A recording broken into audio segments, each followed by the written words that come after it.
it's not optimizing your listing before you promote. So when you think of it, the flywheel of Amazon is you optimize your listings, you drive traffic, then you analyze. And you take that analysis back and you make more optimizations, and then you drive more traffic, and then you do the analysis. So for example, I was working with an olive oil company, and what we did was they said, we've got this great affiliate program, we're going to drive tons of traffic to it. So we said, okay, time out, let's optimize the listing first. So what we did is we updated the images, we added additional lifestyle images, we rewrote the product features, we added enhanced brand content. Enhanced brand content, by the way, is proven to increase conversion rates and sales by about 15%. We've seen it as high as 20% based on how well you do it. So enhanced brand content can be huge. So we took their conversion rate from somewhere around 10 or 11% all the way up to 18%. And then they drove traffic. So you think about how much more effective that traffic's going to be after you've optimized the listing. And so I would say that's the third biggest mistake I see people make. They drive traffic. Their goal is to get sales, drive traffic before the listing is optimized. It's you're wasting cost per click spend. You've got affiliates that are driving traffic that's simply not converting, partnerships that you've invested in that aren't converting, and social that's simply not converting. So always focus on optimize first, then launch, then analyze. Use that analysis to make tweaks and changes in your listing and your strategy, and then continue to launch by driving more traffic. Enhanced brand content is the former name. They changed it last week to the additional content below the fold that overlays your product description. Typically, a product description is just text. Enhanced brand content, or now A+ content, allows you to do your company logo, a huge header image, multiple graphics, multiple text boxes, things like bold, italics, numbers, bullets, and you can really tell your brand story, and you can even show additional products that are related to your product line. So that's a huge way to basically cross-sell and cross-promote your products. It's free to companies that have brand registry, and in order to get brand registry, you need a registered trademark. But once you have that, it's absolutely free, and it has a huge implication for your conversion rate on your listing. And then people think like, okay, well, if this is like the description of the product, God knows how poor quality this product is, and I just might not order that, you know. Like, of course, if you have like a really big product and you're a big company, who cares about your listings or about your product description? You know, like Nike doesn't care about sneakers. Like the description doesn't have to be flawless because those are Nikes, and of course you're gonna buy it because you know about the product. But a lot of sellers are nobodies, and they're just like starting on the market, and you really don't have the luxury to do something like that. You know, like don't use Google Translate, and don't use, for instance, native translators who are not marketers and who don't know how to perform keyword research.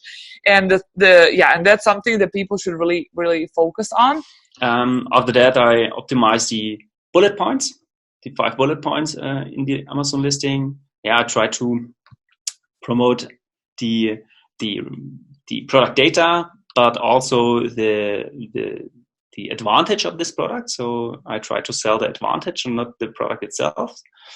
And yes, and I try to put in some keywords as well, but it's not a keyword stuffing. It's more a well-formed sentence with important keywords inside. After that, I also create a product description.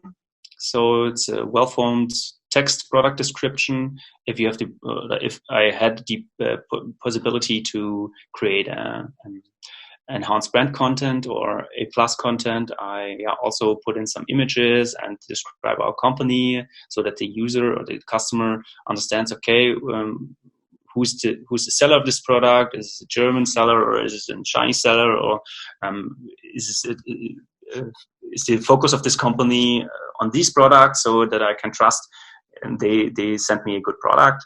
Whether that be the imagery or that be the copy to promote a new product or a new service or whatever, you really need to first know your customer. You have to create an avatar. Who is this actually for? What is this person like? That's the very first thing you got to do. And so if I'm selling something for runners, I got to know, what is this guy? Is this a marathon runner, or is this a guy who casually goes and runs around the neighborhood? Is it someone that's trying to lose weight because they're running? What is the reason? What's this? And then I have to look deeper into that lifestyle. Is this guy someone who also has a dog? Is it someone who drives a certain type of car? What do they do? And so you need to get into that avatar, and you can either do that in person by doing focus group type of stuff, which is a little bit harder to do, a little bit more expensive.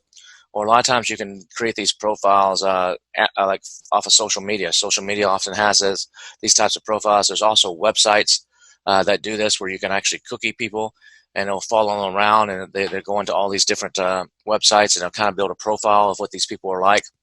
The customer insights, unfortunately, Facebook took some of this away, but Facebook used to be the best place where you could upload a list of your customers into Facebook into a custom audience. And you could go into the insights section, and they would tell you these 70% men, 30% women. This is their age range. This is the type of car they drive. These are the websites that they like to go to. It would give you all that information. But the Cambridge Analytics debacle with the Trump presidency thing kind of took some of that away.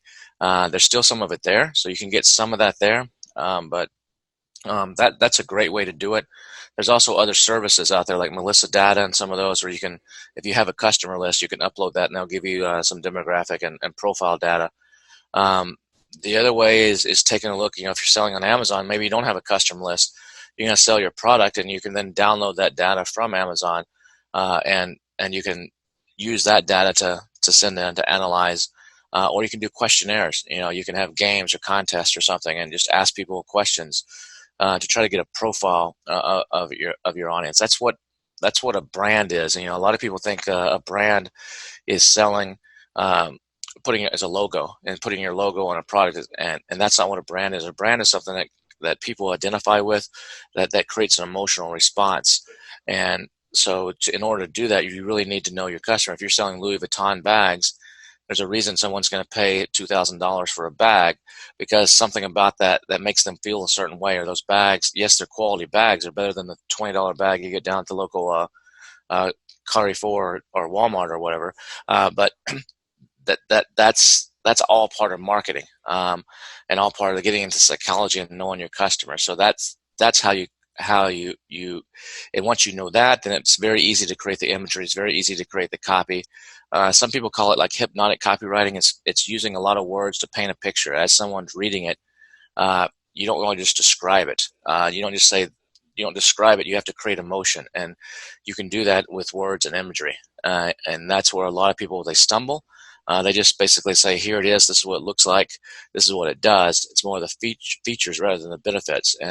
And you don't create that emotional response. And when you can create that emotional response, that's when you start seeing the conversion rates going up, and you start seeing your sales going up, and you get a better identity with your brand.